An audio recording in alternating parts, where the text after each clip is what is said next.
that repulsive murderer has himself been repulsively and perhaps deservedly murdered? How and why? Here is the simple answer. There's evidence supporting the theory that the murderer was a stranger to us all. Yes, the murderer was a stranger to us all. I was conscious of a man in my compartment near my bedside, where I found the bottom of a wagon-led conductor.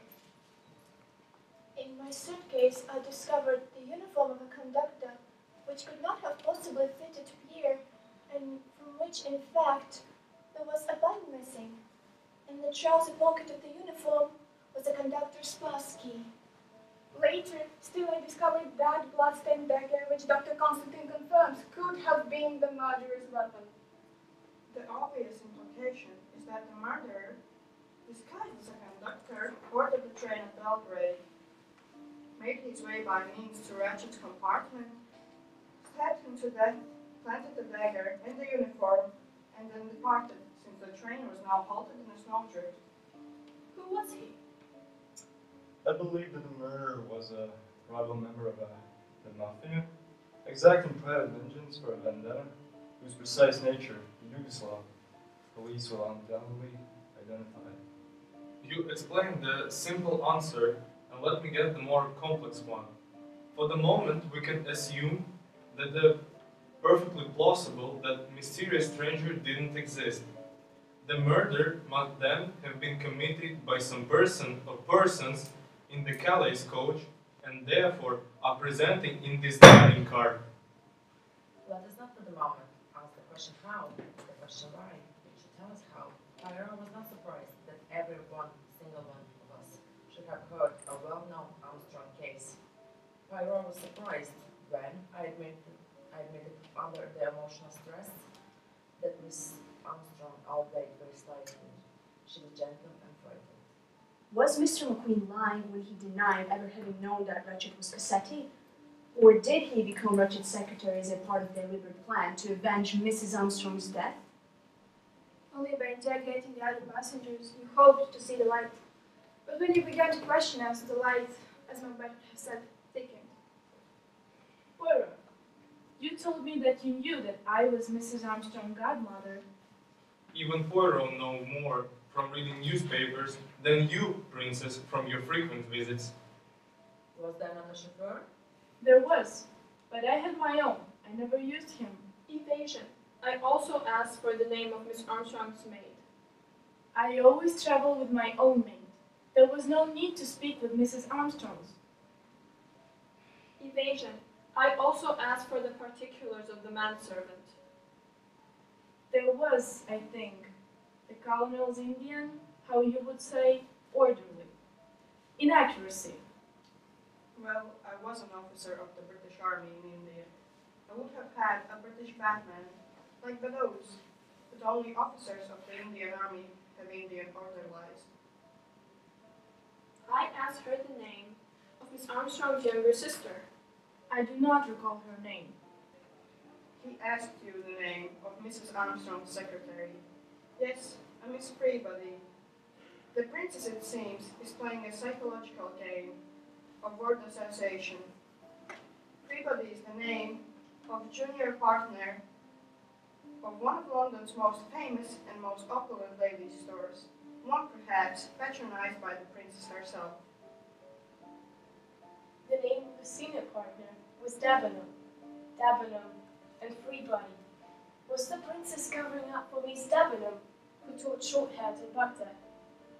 Can you tell us the name of Mrs. Armstrong's younger sister? No, I do not know her name. Then I will tell you her Christian and her maiden name. When Poirot asked Prince of Dragonrod if she could tell him the maiden name of her goddaughter, Mrs. Armstrong, she could not possibly, as a godmother, plead ignorance of this. She replied, Greenwood. Greenwood is the German for Greenwood. The princess's hesitation has persuaded Poirot that Greenwood was the true maiden name of her goddaughter, Mrs. Armstrong, and that the Countess Andreni was Mrs. Armstrong's surviving young sister. Her Christian name was Helena. No, not Helena, but Helena. And where did she lose her Christian name's initial age? She lost it under a grease spot on her husband's passport. Why? They were afraid the handkerchief bearing the initial H might lead Poirot to suspect them in the complicity of the murder, although the handkerchief might not even belong to the Countess. It does not. No, nor it belongs to Mrs. Hubbard, nor to Hildegard Schmidt, whose finest quality is her loyalty. The initial is wrong. What is your first name? My name is Natalia. It is a Russian name. In Russian or Cyrillic alphabet, the capital N is written like the English capital H. Princess, should this costly handkerchief cease to remain an exhibit, it will be returned to your loyal maid for laundering. Or is Hildegard Schmidt really your maid? Yes, I am her maid. But I have perhaps a nose for the oral fine food. You are a good cook, are you not? Oh, my ladies have said so. But if I'm a lady's maid, the ladies never had a chance of discovering that I'm a good cook. As good as Hildegard Schmidt must have been to the Armstrong household. Who else could have been involved with the Armstrong household? I was devoted to Mrs. Armstrong at the time of the kidnapping. I was devoted to Mrs. Armstrong, godmother. I was Ratchet's valet, but I was brought into this plot because of Mr. Hardman. I was Mrs. Armstrong's devoted secretary, but my inclusion in the murder is pure conjecture. You didn't have to ask Miss Debenham if she had ever lived in America, because during her interrogation she said, "I can always call my lawyers long distance." An English woman who has never lived in America would have said, I can always make a trump call to my solicitors." We must thank the pipe-smoking Colonel Arbuthnot for his remarks, which finally resolved all Poirot's confusions about this extraordinary case. I prefer to set aside the fact he denied ever having spoken to Colonel Armstrong in India, but yet he remembered in great details the decoration which Colonel Armstrong had won years earlier in France. I prefer to remember his views on the British jury system. Trial by good man and true is a sound system. Suddenly, the number began to ring in your head like a great bell. 12. How many wounds were there in Ratchet's body? 12. There were 12 capital letters, each inspired by a different hand, were contained in each of the two brief messages.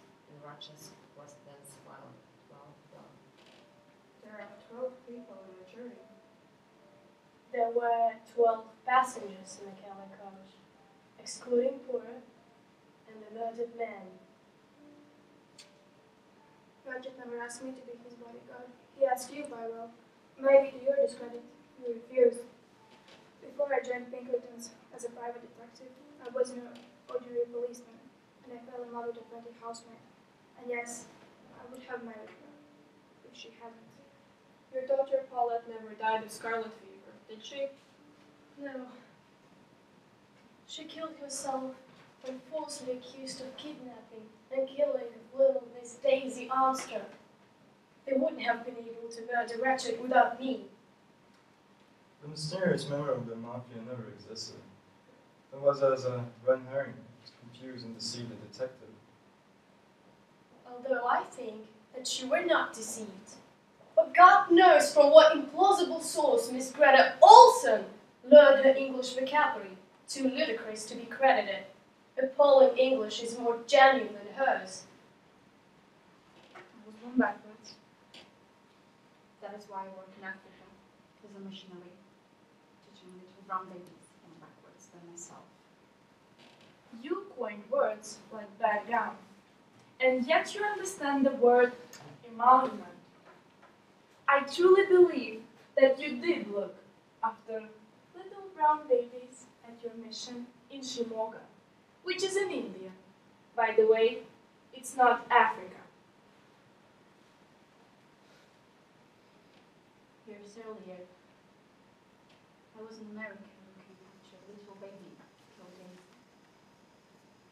whose dad thought I could do nothing to prevent it. Made up my mind. There was nothing that I could have done to save Daisy. After conquer despair.